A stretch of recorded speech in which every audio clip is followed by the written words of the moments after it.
All right, everybody, welcome to another thrilling episode of the Black Diamond here in Digital Altitude. My name is John Lavenia, as it is every week. I have not changed my name in some time, for as long as I've been in this body anyway. And it is Monday, October 2nd, and we are less than 2 weeks out from our Marketing Mastery event, live in Las Vegas, Nevada.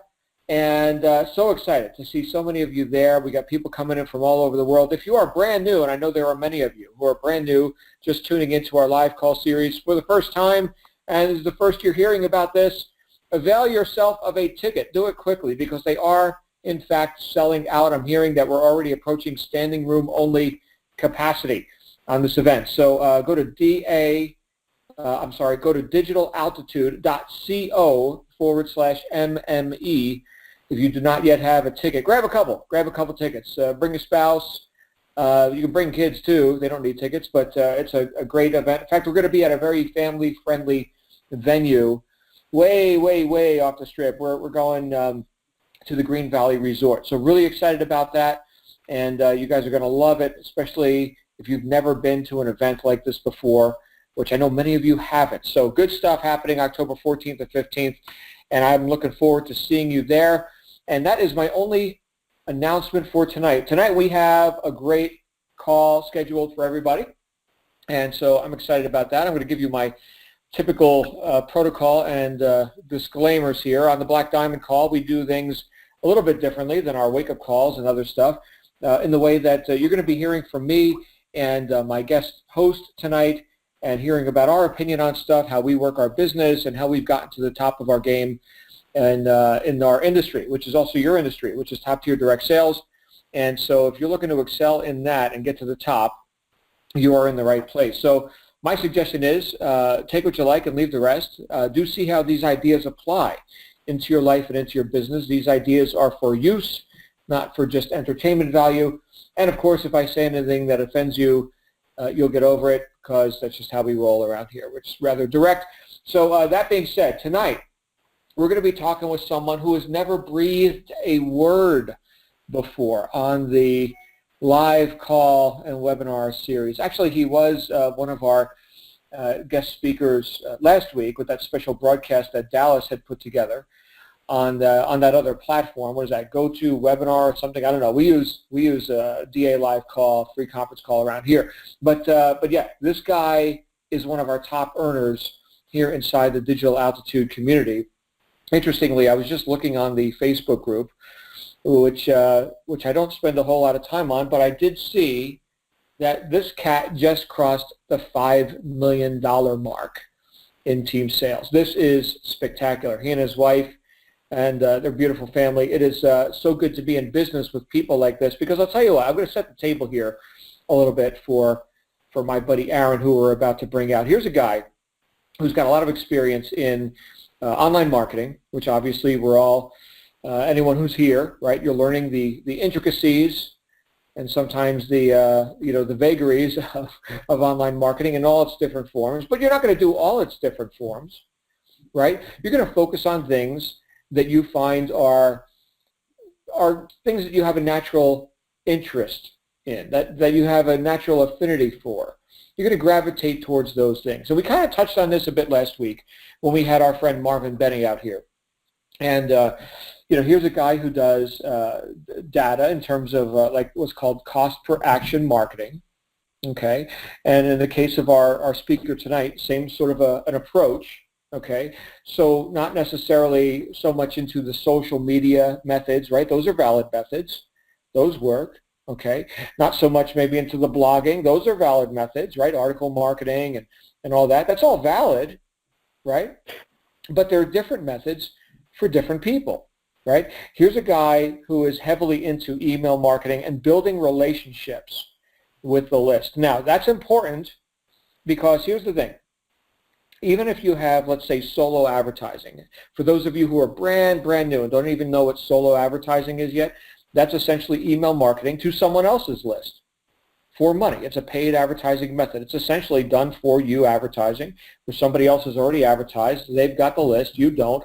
You've got an offer, and you're going to pay them to send your offer to their list. Very simple. However, as simple as that is, and as enticing as that sounds, these are still people who you've got to build trust and credibility with, right? They don't know who you are. Unlike, let's say, someone who's more into the social media approaches, they already have some influence with their audience, right? People are already predisposed to listening to them.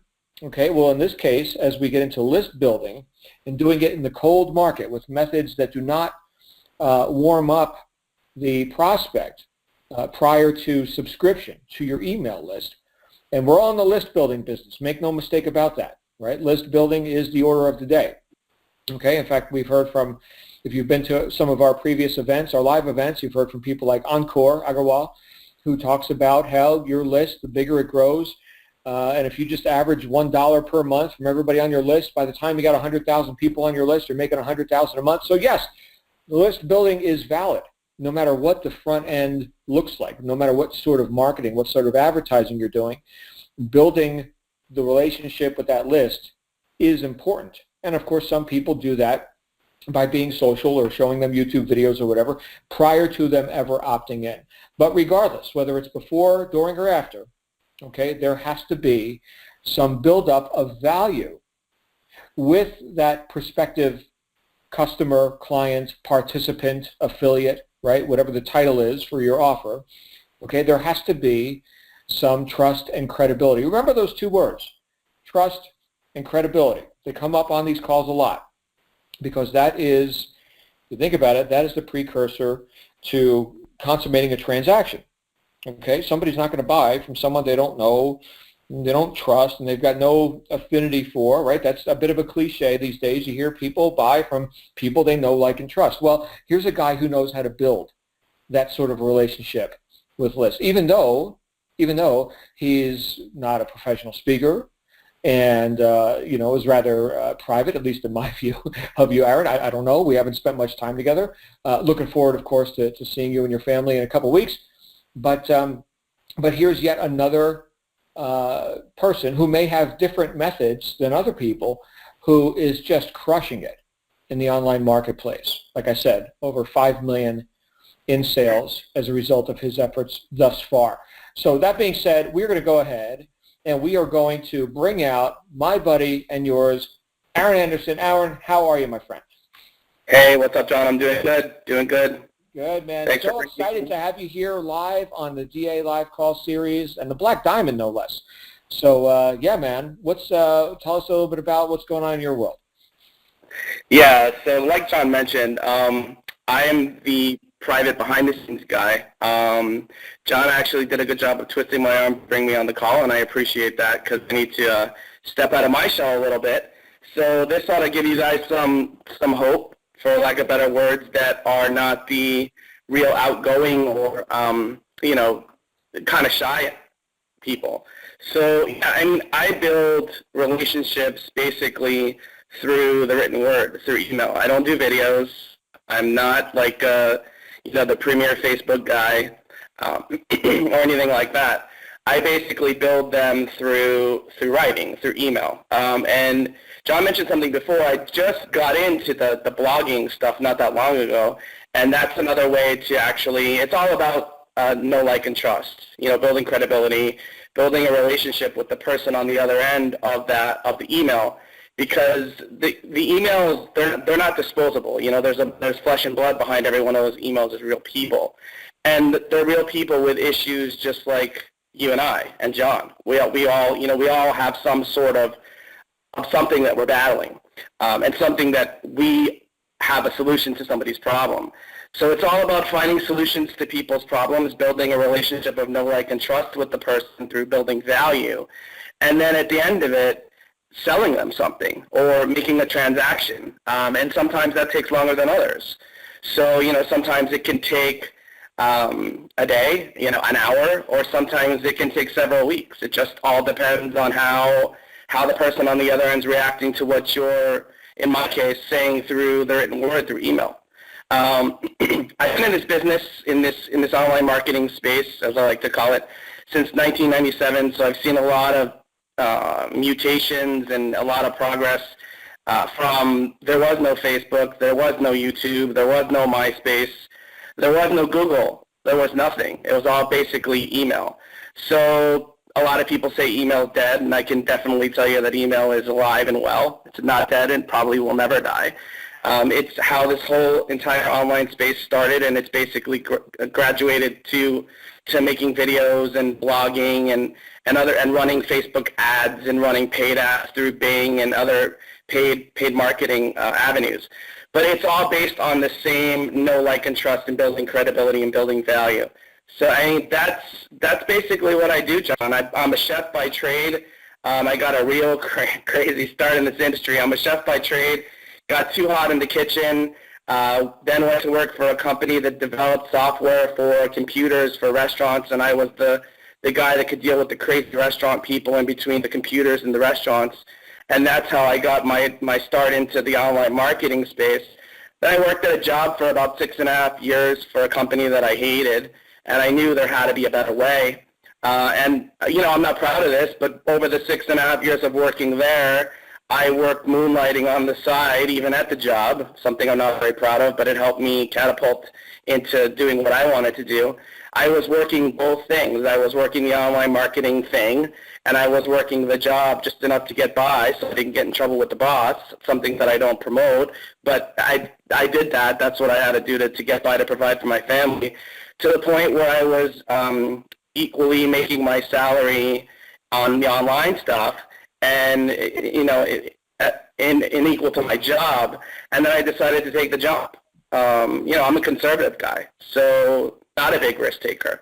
So that's, you know, that's my story. That's how I got to where I am, and it's all about, you know, consistency and persistence and staying focused. All those things that you hear that they sound rah-rah, but they're all true. I mean, you gotta be persistent. You gotta stay focused. I'm not the spring chicken. I'm 47. You know, I'm not the 20-year-old guy out there either. I'm 47. I have 3 dogs, a wife, and a family. So, you know, I'm not your 20-year-old online marketer. So hopefully that helps, man. Yeah, you know, now, Aaron, when you were doing that job, was there any marketing aspect to it, or was it just like IT work, or like what kind of work was that? No, I was a project manager. Was no online marketing. I didn't have any online marketing experience, man. I learned on the job, you know, just by doing it. Right. And you mentioned MySpace, so we must be going back. Is MySpace even still around? I don't know. Yeah, MySpace. I think Justin Timberlake bought MySpace some years ago from whoever owned it before. I think it was News Day or something. Okay. But yeah, we're going back a while. We're going back quite a few years. Okay. Well, and yeah, we're the same age, so I totally resent the whole "I'm not a spring chicken" thing, because since we're the same age, Yeah. and I am a spring chicken. Yeah.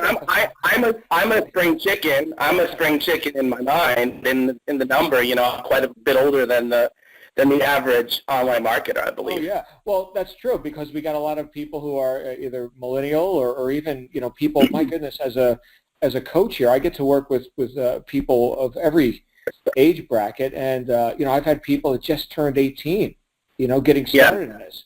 You know, when I was like when I was 18, I was learning how to be a mechanic. You know, I just graduated high school, and like the coolest thing I could think to do was to go sign up for you know, mechanical training and all that, which was more productive than anything I had done before. But yeah, I'm not a mechanic anymore. But this is the thing. We transition once we've outgrown. Here's where I'm thinking we're going with this, Aaron. Once we've outgrown our post in life, we find that new avenues open up to us. Right? Now, For sure. I think that's true for anyone who is looking to get to the next level, because they've got the motivation. They're here. Right? You obviously became dissatisfied with the results that you were getting in that workaday world, and you found a way, you found a method, in this case online marketing, you found a method to outgrow what you were doing there, and then when you were able to replace your income, that was it. You made your exit. How long did that take?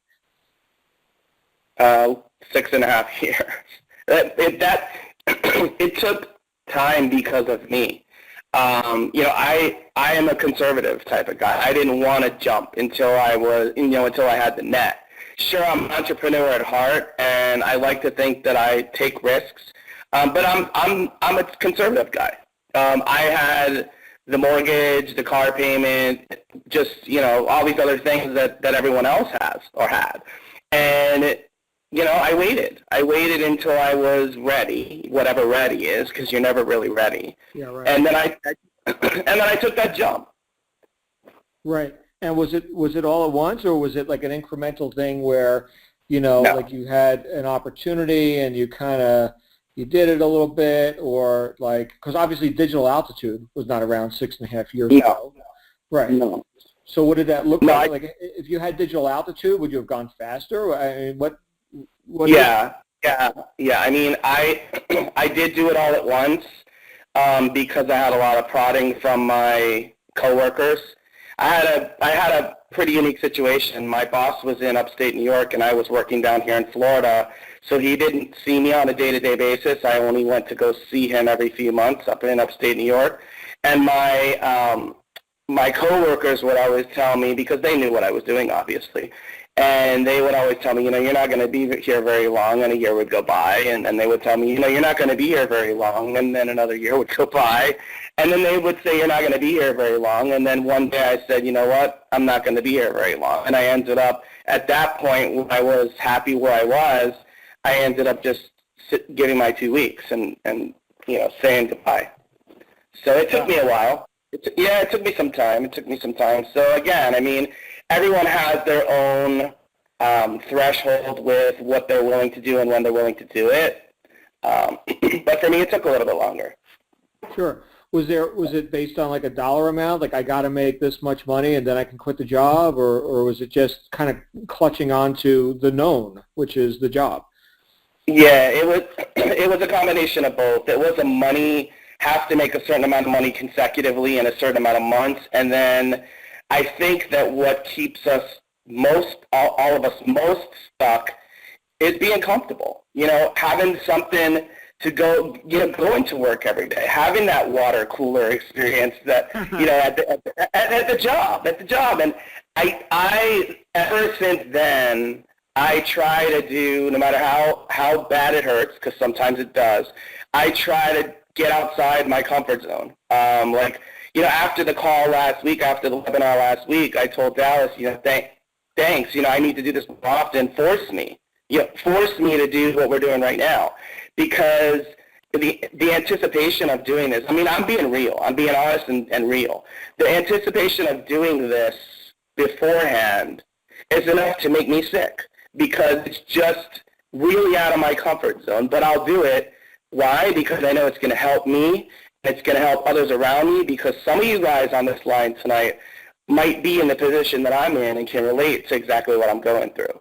So hopefully I can help somebody on this line, or somebody is on this line. And maybe you guys will step out of your comfort zone too. And, again, I'm 47. You only live one time. You got to make the best of it while we're here. So, jump. You got to jump sometimes. Yeah.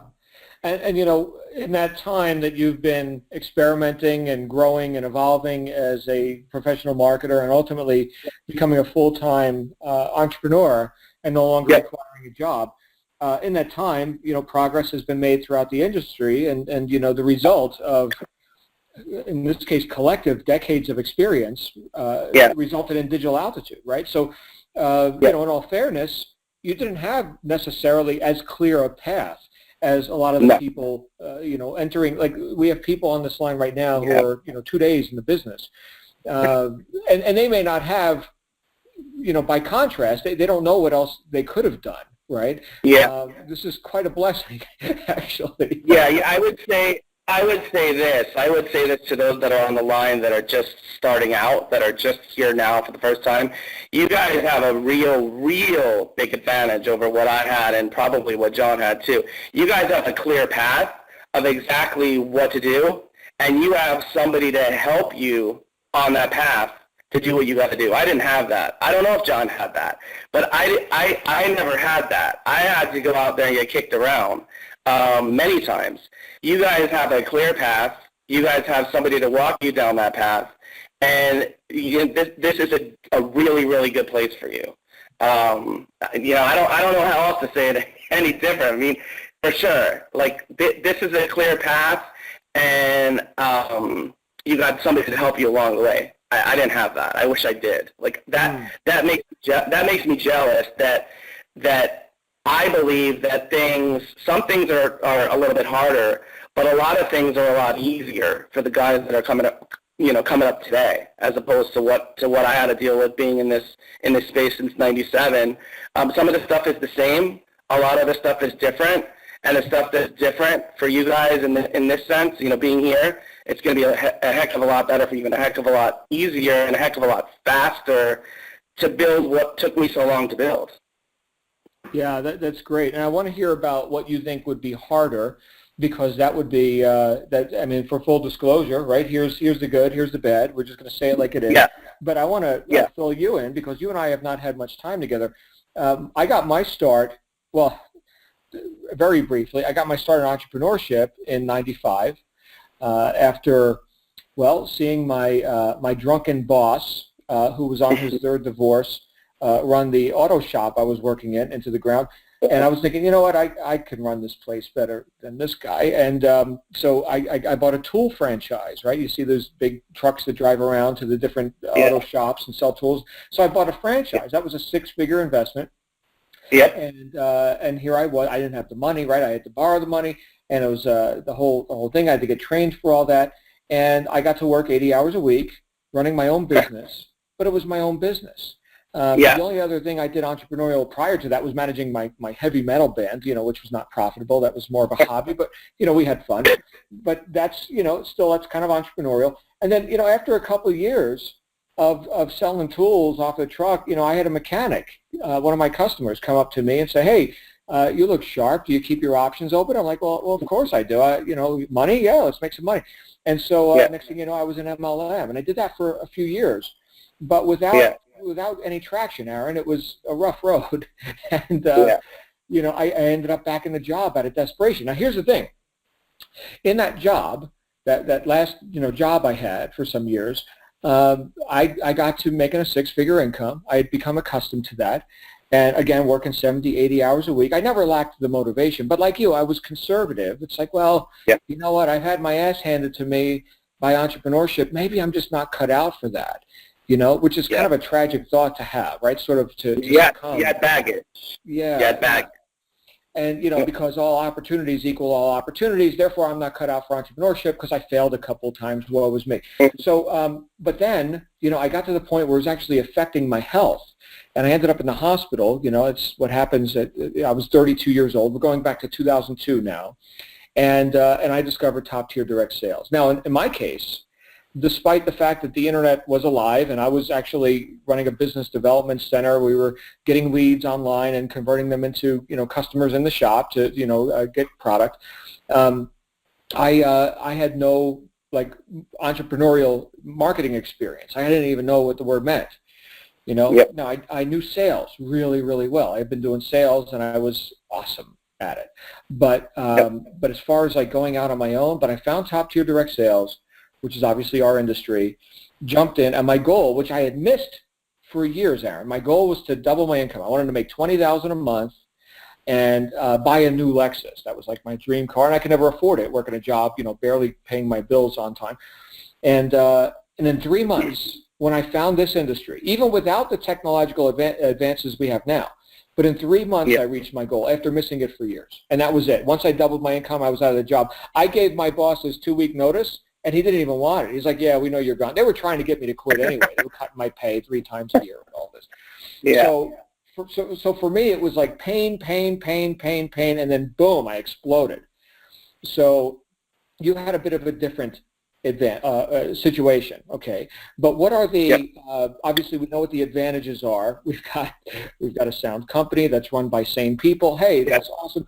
We've got this whole thing called the internet, and there's lots of ways to get in communication with people who are looking for what you've got. What's harder? What are the disadvantages for the new person? Setting yourself apart. Setting yourself apart from the others that are out there doing the same thing. Not necessarily digital altitude, but on the online space, there's other stuff out there as well. It's no secret. Setting yourself apart, making people notice you, not necessarily on social media, but other ways. And, when everyone else zigs, I zag. And when everyone's going one way, I go the other way. I see everyone all over Facebook.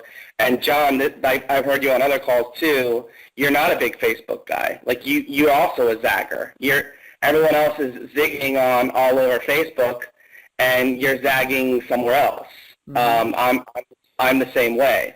Everyone else is saying email is dead, and I'm quietly, except for Anchor, and I'm quietly making a fortune using email. And they could keep saying email is dead all they want, because all that's going to do is keep people running the other way, and I'm going to keep quietly making a fortune with something that's quote-unquote dead.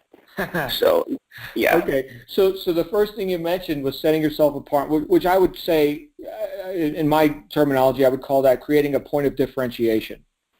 Yeah, for right. Sure. So what is your USP? What is your unique selling proposition? Have you personally come up with one, or how do you differentiate yourself from all the noise? I'm the family guy. I'm the family guy. Every email that I send out, every relationship I build, I make sure that everyone knows that, I'm the husband, I have a 9-year-old daughter, and I have 3 dogs. And I constantly get, even John, when he introduced me, I have the beautiful family. And that goes out in every email. I get comments back from my team and other subscribers and other people that are looking to be prospective business partners. You have a beautiful family. Oh my God, is that really you? It's about being real, and it's about bonding with whoever your prospect is or your team members, and being authentic, and set all these different things. Set yourself apart from the other guys, because everyone thinks that this internet, and sometimes it is a very unreal, shady, cold place. And sometimes it is, but if you set yourself apart and put yourself out there a little bit in other ways, not video, I don't do videos, but I will put myself out there in other ways that other people don't, and the people that are the same as me relate to me. And those are the people that gravitate towards you and that are attracted to what you're doing and how you do it. That I don't have to go plaster myself all around out there to make money, to build a big team, to make sales, to get people to know, like, and trust me. So hopefully that. So you don't have to be flaunting your Lamborghini or your, look at my, gold chains or whatever. I mean, so there are certainly there's a demographic, right? Yes, sure.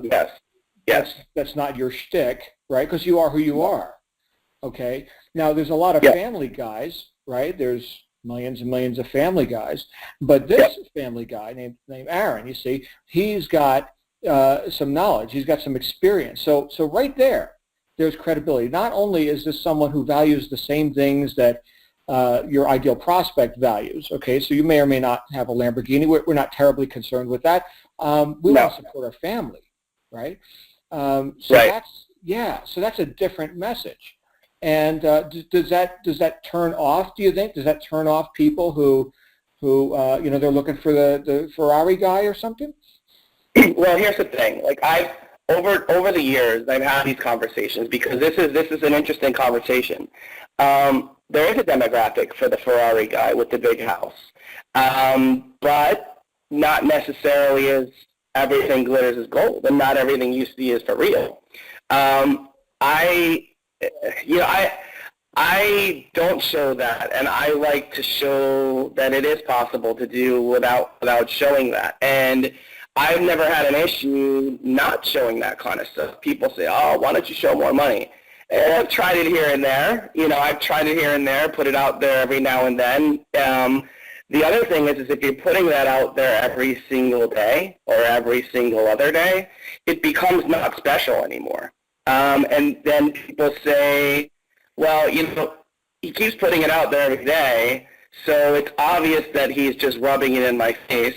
But if you put it out there every now and then, it becomes special, and people may believe you more. And, the other way to do it is you can tell people about it, and then if they're looking for more, then you can have them connect with you. That way you open up a two-way dialogue. Now we're getting into a little bit how you market through email without, putting it all out there at one time. And, back in the day before all the social media stuff, I used to use email to get people on the phone.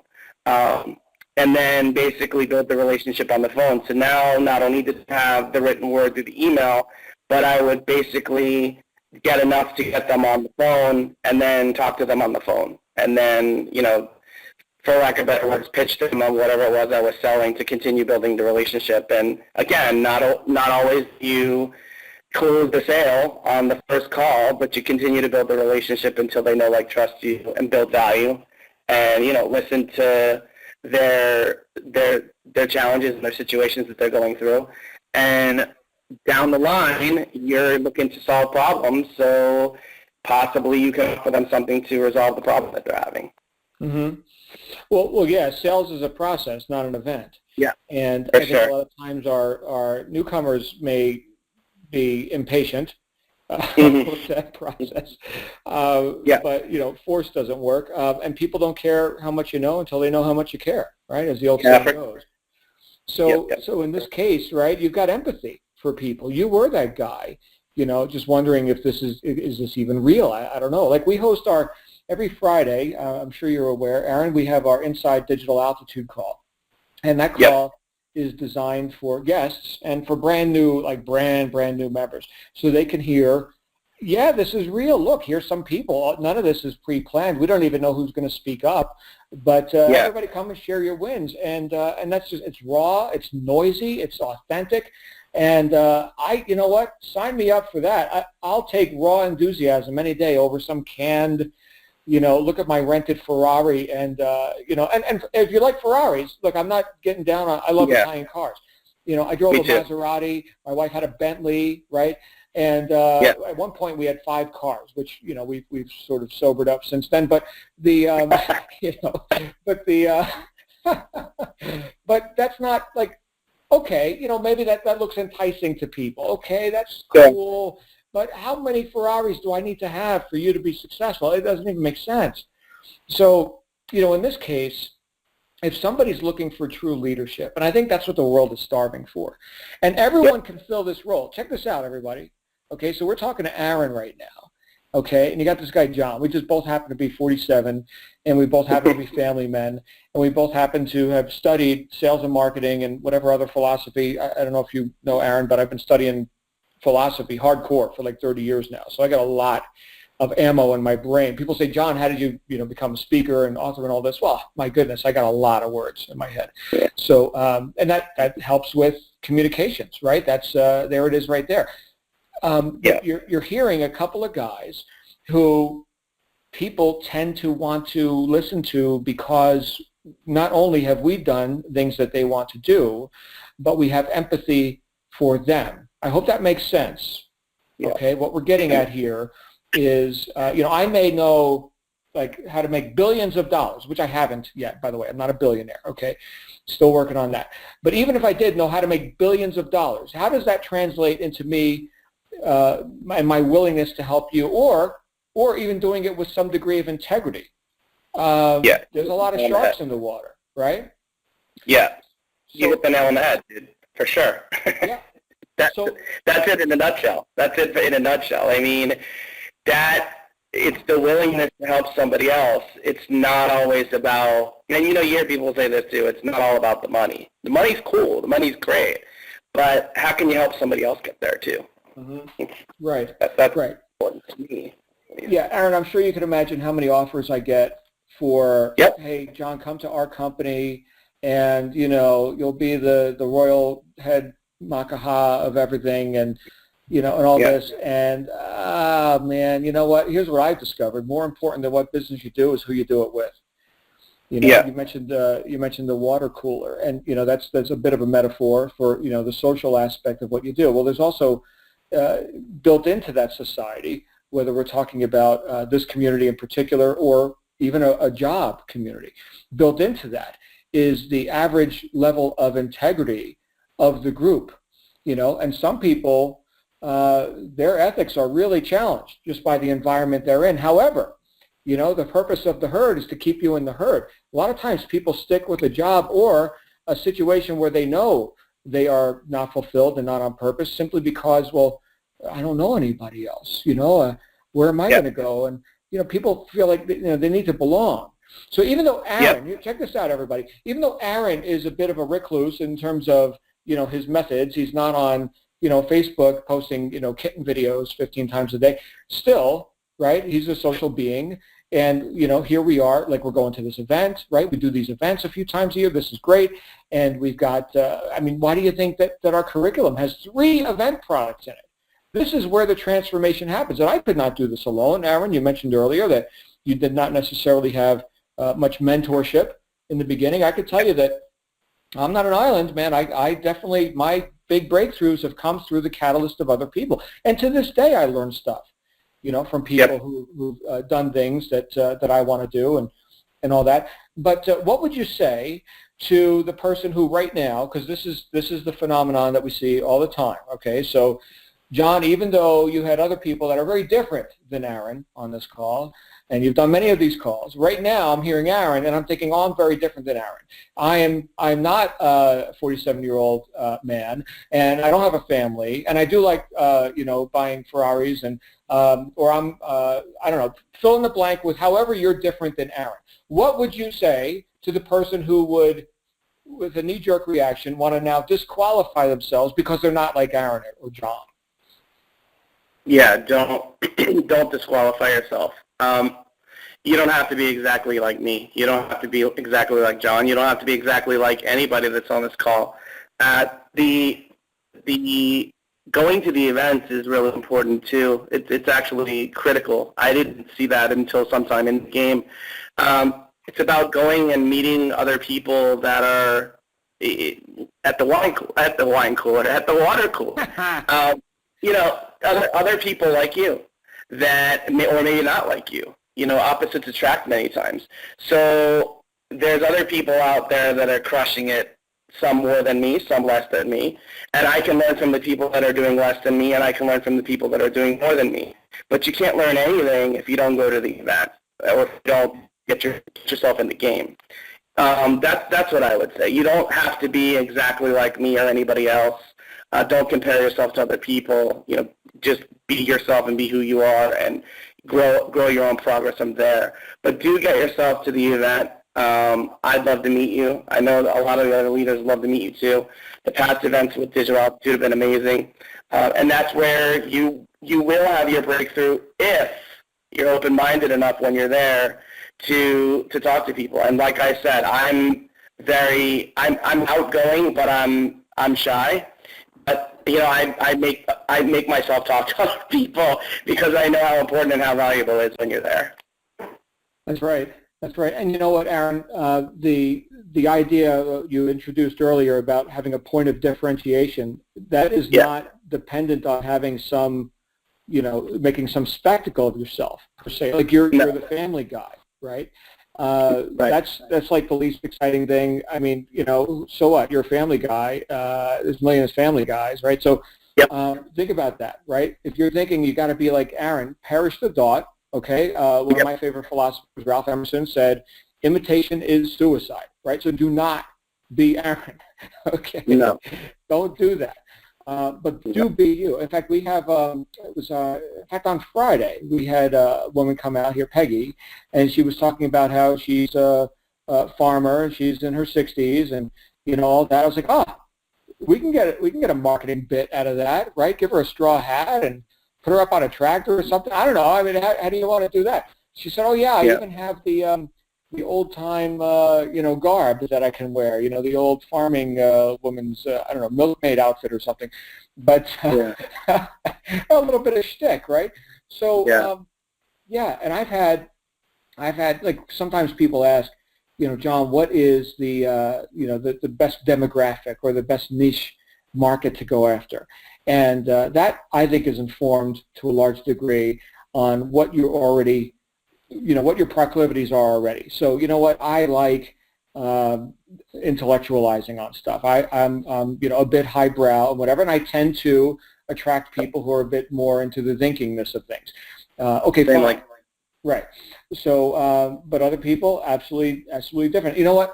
A name that's come up a bit in our community as of late is Sarah, Sarah Gallo. And Yep. I know I was just chatting with Sarah today. And here's a 20, I don't know, early 20s young lady. Maybe she weighs 90 pounds. She's 5 feet tall, literally. She's a 5-foot traveler. And she's been to something like 25 countries already this year. She posts on Instagram pictures of, I don't know, we're at the waterfall or we're on the crest of the hill.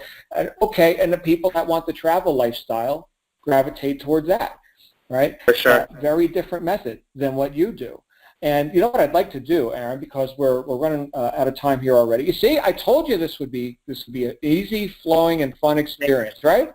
Look at that. We're 40 minutes into this here. I feel like we're just getting started. Yeah. But I'd like to have you and other people who do other methods, less known methods, come out on like a Wednesday night with our host Cassandra. She hosts our On the Rise webinars, and maybe do a little show and tell about some of your methods, like with CPA and other things you do. Email, like how you're cultivating relationships with your list. Show some samples, some exhibits. I mean, that's obviously not something we're going to do tonight because we're just doing audio tonight. There's no screen share. Yeah. But something like that, I think, would be tremendously valuable from a guy who knows stuff, which you clearly do.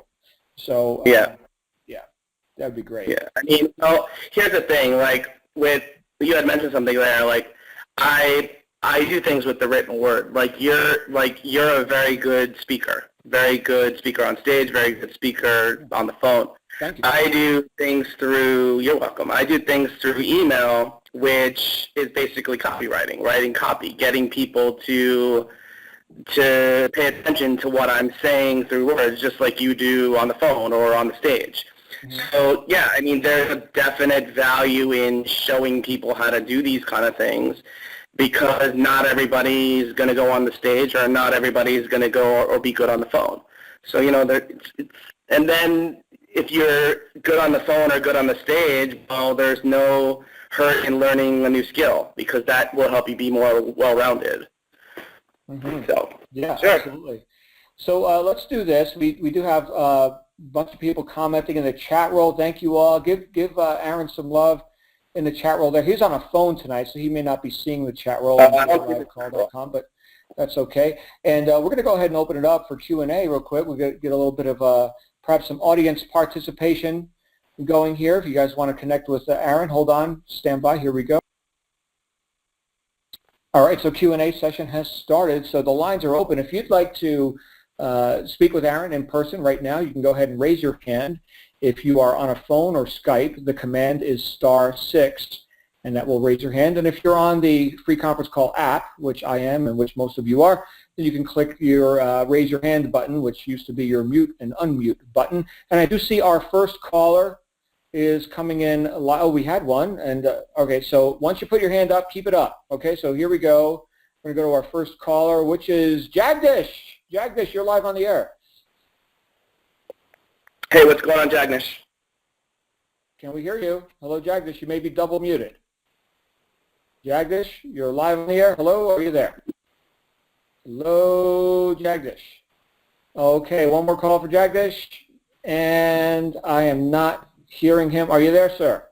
It looks like he was attempting to mute and unmute. You may be double muted. Jagdish, you can raise your hand again if you get that microphone situation worked out. We're going to go to our next caller, which is Katina. Katina, you're live on the air. Hi. So hey, how are you? I'm good. So Aaron, you said that you're very shy. So what would your suggestion be to me? Because I'm excited, but I'm very nervous because I'm not that bubbly. Let me go up and talk to everybody that I see. So what should I do once I get to Vegas? When you get to Vegas, definitely don't hide in the corner. I mean, come up and meet me, because I'll be shy with you. I mean, when you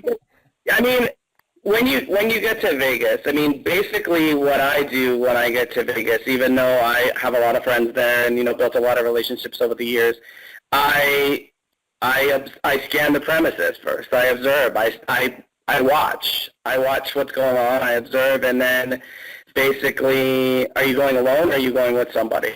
or somebody's? Going alone. Okay, yeah. I mean, there's going to be a lot of people there that are alone. There's going to be a lot of people there also that are in your situation that are shy. And I would say to scan the premises and then find a friend and force yourself to go, no matter how much you don't want to do it, force yourself to go start to talk to somebody, because everyone's there for the same reason, one reason or another, but it's all the same general reason. Everyone is there to be a part of something and meet other people that are a part of the same something to progress themselves further. So, you're shy, I'm shy, but turn the shyness off a tiny bit and understand and know that everyone's there basically for the same reason. Okay, I will try. All right. All right. Christina, and be sure you come up and meet me as well, because I used to be shy too, and you're not going to be shy after this event. You're going to be like, oh yeah, when's the next event? Yeah. Okay. All right, my friend. Thank you for jumping out here, and we're going to go to our next caller in just a moment. We got him on deck, but I did get a text here from Jagdish. He said, John, maybe you can ask on my behalf. Aaron, what is the one tip you can share to improve open rates for email? Subject lines. There you go. Subject. Yeah. I mean, basically it's all about setting yourself apart from the other guys. And the subject lines are the best, typically are the ones that you opened. So either take the ones that you opened and tweak them just a tiny bit to make them your own, or sometimes just use the subject lines the way they are, because you opened it. I'm sure plenty of other people opened it as well. Mm-hmm. Yeah, it's a good tip. You ever go fishing for subject lines, like on some of these websites, like Cracked, 5 remarkable things, the secrets of this or that? You ever go looking for stuff like that? Yeah, I'm always looking for stuff everywhere. Like I sometimes lurk in Facebook and scour and see what other people using and saying, because typically if something gets my attention, it's going to get a lot of other people's attention, and you can see the interaction on social media like that, and basically just craft something like you see there, add your few touches to it, and use that, because it's already getting a lot of engagement. Why reinvent the wheel? So there you go. So that's a great tip. Subject line. There you go. That's the headline that gets it read. So we're going to go to our next caller now, and Jagdish acknowledges your answer. Thank you, says Jagdish. Good tip. So thank you, Aaron. All right, and we got Glenn Henderson from Houston, Texas. I know this guy. How you doing, Glenn? I know this. Yeah, it seems to me we've met somewhere before, John. How are you doing? Yeah. Aaron, John, can you hear me clearly? Yes. Great. Good to talk with you, Aaron. Fabulous things you've shared tonight. I'm looking forward to meeting you in Vegas. I do have one question. As John will tell you, I am not shy, but I am curious. You emphasized several times in this conversation the importance of getting to events, and that's a big thing for me as well. I'm talking to everybody I know. You've got to get yourself to the Marketing Mastery event. I wonder, Aaron, would you please, because I'm curious about this for you, could you talk to us about a moment, because people talk about, oh, I went to this such and such event and I had my aha moment, or I had my breakthrough, or however you want to call it. Can you talk to me about some moment that you have had at a Digital Altitude event where, maybe it was a conversation with somebody, something you heard from stage that really snapped it for you in terms of building your business and taking your business to the next level? Yeah, I mean, I could definitely. The first Digital Altitude event I went to, I actually met people that I had been talking to online, chatting or texting or, writing in words for years. and never met them. So I was in the position of maybe some of the other people out there that it's not, and all these years later, maybe it's not real. I haven't met these guys. Maybe they're not real. So when you actually get to an event and you actually can touch people, and I went over this a little bit about on the webinar that we had, I think it was last week, Dallas webinar, is the moment you get there and you can actually shake somebody's hand or look in their eyes, and after all this time of talking to them, you see that they're actually a real person just like you, that's a big breakthrough for me. There's a lot of people that I met that I had looked up to for years, and now I see them in Digital Altitude. I see them working with Digital Altitude, and that was a huge breakthrough when I met them for the first time after all this time talking to them for years. Like, you've been friends with them forever, but you meet them for the very first time. So that's why I encourage people to get to the event. I was not a big event goer myself until I started going, and now I won't stop going, because that could be a huge breakthrough when you put the puzzle pieces of the puzzle together, and you'll find out that this stuff, this internet thing, it is for real, and we're all real people. So hopefully that helps, Glenn. Thank you. It does, Aaron. Thank you very much. And by the way, I look forward to continuing our friendship in person in Vegas. Awesome. Chat with you soon. Yeah. Good stuff. Thank you, Glenn. And looks like no other hands are raised. So with that, we're going to go ahead and wrap up Q&A. All right. And so, Aaron, thank you. And my goodness, I got a bunch of value out of this. It's always good to get to know our top earners more. And, of course, a pleasure to share it right here in a public forum with everyone. Of course, now I can never again say that Aaron Andrews has never hosted a call. Woe is me, right? I can't be a victim anymore, Aaron. I'm just gonna have to revel in the awesome message that you gave here tonight. And of course, this will be immortalized on our podcast, so you can go ahead and, I don't know, maybe send it to your team so they can listen to as well. Aaron, any closing thoughts from you? Yeah, I mean, definitely, again, I can't emphasize it enough, get to the event. Stay focused on what you're doing right now. Stay focused on Digital Altitude. You're in the right place at the right time with the right company and the right people.